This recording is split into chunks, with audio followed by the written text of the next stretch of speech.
विश्व दृष्टिकोण के विकास में भारतीय परंपरागत मूल्यों के अंतर्गत आज हम लोग मध्यम मार्ग के महत्व को देखते हैं कि किस तरह भारतीय संस्कृति के अनुरूप भारत सरकार ने भी मध्यम मार्ग को वरीयता दिया, मध्यम मार्ग को अपनाया। जैसा कि हम लोग जानते हैं कि अपनी संस्कृति में विशेष करके यदि हम बौद्ध धर्म की बात करें तो मध्यम मार्ग अपनाने की बात कही गई है। यहाँ पर आप संस्कृत की एक कहावत भी अपने समाज में प्रचलित देखते होंगे, अति सर्वत्र वर्जेत, अर्थात अति हम से हमेशा दूर रहना चाहिए। किसी भी चीज में अति नहीं हो। अतिवाद, चरम, असीमित जैसी बातें भारतीय दर्शन में आदर्श नहीं मानी जाती है। भारत में मध्यम मार्ग के महत्व को अपनाया गया है। हर जगह धर्म की बात हो, यहाँ पर सामाजिक, नैतिक, आध्यात्मिक, धार्मिक किसी भी तरह की बात हो, या आप देखते होंगे धन जिसे कि महत्वपूर्ण चीज माना जाता है व्यक्ति के विकास के लिए, यहाँ भी धन संचय करने के लिए भी सीमा तय कर दिया गया है। सिर्फ धन में ही, संचय में ही लोगों को नहीं लगे रहना चाहिए, या कहीं काम की बात हो, कोई इंद्रिय संबंधी बात हो, तो वहां पर भी संयम बरतने की बात की जाती है कि जहां तक सामाजिक रीति रिवाज, सामाजिक संस्कृति का संवरण होते रहे, वह अगली पीढ़ी में चलते रहे, सामाजिकता चलती रहे, तो वहीं तक उसके अलावा हमें अपनी इंद्रियों पर भी संयम रखना चाहिए। और मोक्ष में तो अपनी संस्कृति में मुक्ति का द्वार देखा गया है। और यह अलग बात है कि अपने देश में धर्म और मोक्ष को ज्यादा महत्व दिया गया था। लोग उसके अनुरूप उससे जीते थे, व्यवहार करते थे। यह अलग बात है कि कुछ लोग कहते हैं कि उससे लोग पीड़ित थे। और यदि हम इंद्रिय सुख की बात करें तो वहां पर भी काम को भी महत्व दिया गया। ऐसा नहीं है कि उसे नकार दिया गया है। विशेष करके अगर हम काम सूत्र की बातें देखें तो यह भी हमें अपनी प्राचीन संस्कृति में मिलती है। काम सूत्र की बातें या खजुराहो की मूर्तियों में आप देख सकते हैं, वहां भी सर्वगुण कंचन मिश्रयंती, सभी सद्गुण स्वर्ण में ही है। और भगवत गीता की भी बात करें तो वहां भी एक तरह की नैतिक व्यवस्था की बात कही गई है। नैतिक संहिता का उल्लंघन करने की बात यहाँ पर आपको कहीं देखने को नहीं मिलती है। हालांकि यह अलग बात है कि व्यवहारिक परिप्रेक्ष्य में सामाजिक, आर्थिक, राजनीतिक, धार्मिक संदर्भ में कुछ विरोधाभास जैसी भी स्थिति यदाकदा हमें दिखती रही है, क्योंकि यहाँ के लोग इस जगत और परलोक दोनों लोग के बारे में लोग सोचते रहते हैं।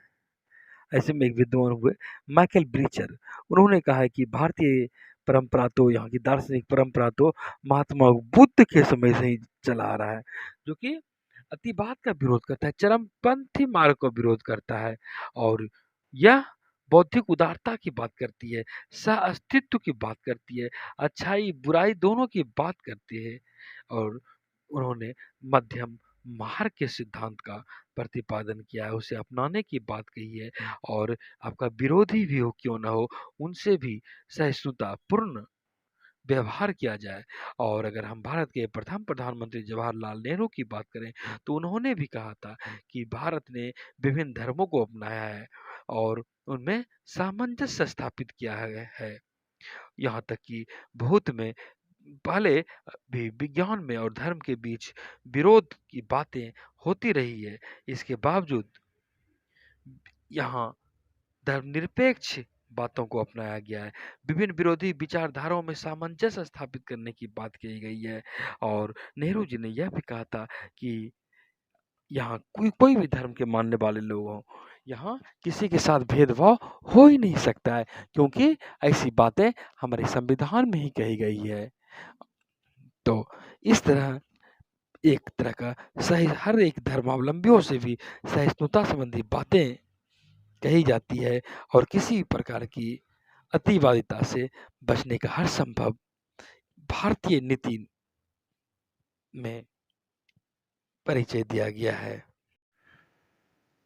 अपनी मध्यम मार्गीय सांस्कृतिक दार्शनिक परंपरा ही वह आधार रही है, जिस कारण हमने आज़ादी के बाद शीत युद्ध के दौरान भी देखा कि जब अमेरिका और सोवियत संघ दोनों में शीत युद्ध जैसी स्थिति थी, युद्ध नहीं हो रही थी, लेकिन दोनों में विरोध विचारधारा के स्तर पर एकदम सर्वोच्च रूप में था। ऐसे में भारत के लिए एक मुश्किल थी कि वो किधर जाए, किस गुट को अपनाया, लेकिन अपनी मध्यम मार्गी नीति, अपनी संस्कृति के कारण इन्होंने दोनों गुटों से बचने का प्रयास किया और दोनों प्रतिद्वंदी विचारधाराओं को के बीच का मार्ग अपनाया। आप जानते हैं कि एक ओर अमेरिका उदारवादी प्रजातंत्र, उदारवादी लोकतंत्र का दिखावा कर रहा था, तो वहीं सोवियत संघ साम्यवाद का दिखावा कर रहा था। ये समतावाद तो वे पूंजीवाद व्यवस्था का। दोनों राष्ट्र अधिक से अधिक दूसरे राष्ट्रों को अपने ओर आकर्षित करने का प्रयास कर रहे थे, गुटबाजी कर रहे थे कि उनके गुटों में अधिक से अधिक देश आए, विचारधारा के स्तर पर उनका साथ दें। और आप जानते हैं कि लोकतांत्रिक शासन व्यवस्था में व्यक्ति की गरिमा, नागरिक स्वतंत्रता का सम्मान, कानून का शासन, आधुनिक तकनीक आदि मूल्य को बढ़ावा दिया जाता है। वहीं भारत ने इन सारे मूल्यों को अपनाया, सारे बातों को ग्रहण किया, चाहे लोकतांत्रिक उदारता की बात हो या नागरिक स्वतंत्रता के सम्मान करने की बात हो, कानून के शासन की बात हो या आधुनिक तकनीक को अपनाने की बात हो। वहीं सोवियत संघ में जहाँ साम्यवादी व्यवस्था के अंतर्गत वितरणात्मक न्याय की बात की जाती है, तो भारत ने उसे भी अपनाने का प्रयास किया और अपनी समाजवादी नीति को अमल में लाया। गरीब से गरीब लोग का भी विकास के सपने को साकार करने का प्रयत्न किया गया।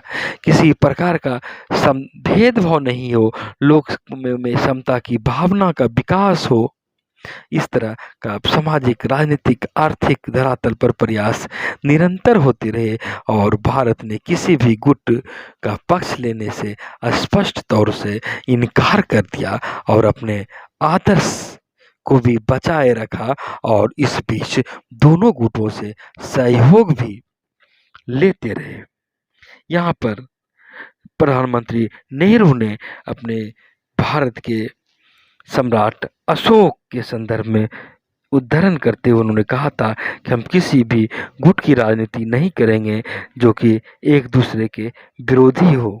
हम लोग दोनों गुटों से स्वयं को दूर रखते हैं और किसी प्रकार की प्रतिस्पर्धा, घृणा, आंतरिक द्वंद्व के बावजूद हम लोग आपसी सहयोग की ओर बढ़ेंगे, एक विश्व राष्ट्र मंडल की दिशा की ओर हम लोग बढ़ रहे हैं। यह इन्होंने नेहरू ने ऐसी उम्मीद भी जताई। भारत की इस प्रकार की गुटनिरपेक्ष रहने की नीति को वैश्विक स्तर पर समर्थन भी मिला और दुनिया भर में संयुक्त राष्ट्र संघ के अधिकतम देश जहां सदस्य बने, वहीं दुनिया की सबसे दूसरी बड़ी संस्था बनने का भी सौभाग्य गुटनिरपेक्ष देशों के संगठन को मिला, जहां की तीसरी दुनिया के ज़्यादातर देश इससे जुड़े। और यही कारण था कि भारत ने दुनिया को अपनी मैत्री का इस रूप में संदेश दिया कि किस बांटने में, विभाजन में किसी प्रकार का विकास नहीं होता है।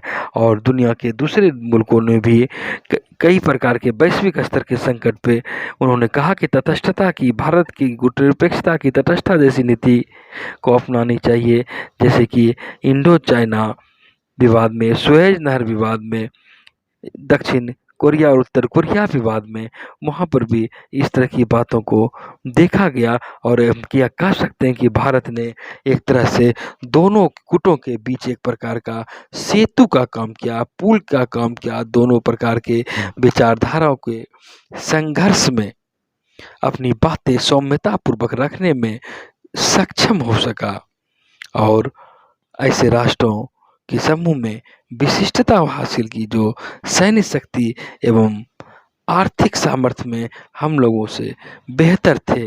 इसके बावजूद अपनी नीति के तहत, नीति के अंतर्गत ही भारत ने भी वैश्विक स्तर पर अपनी एक पहचान बनाने में कामयाबी हासिल की। इन सबों के आधार के रूप में अपनी मध्यम मार्ग को एक महत्वपूर्ण आधार मिला।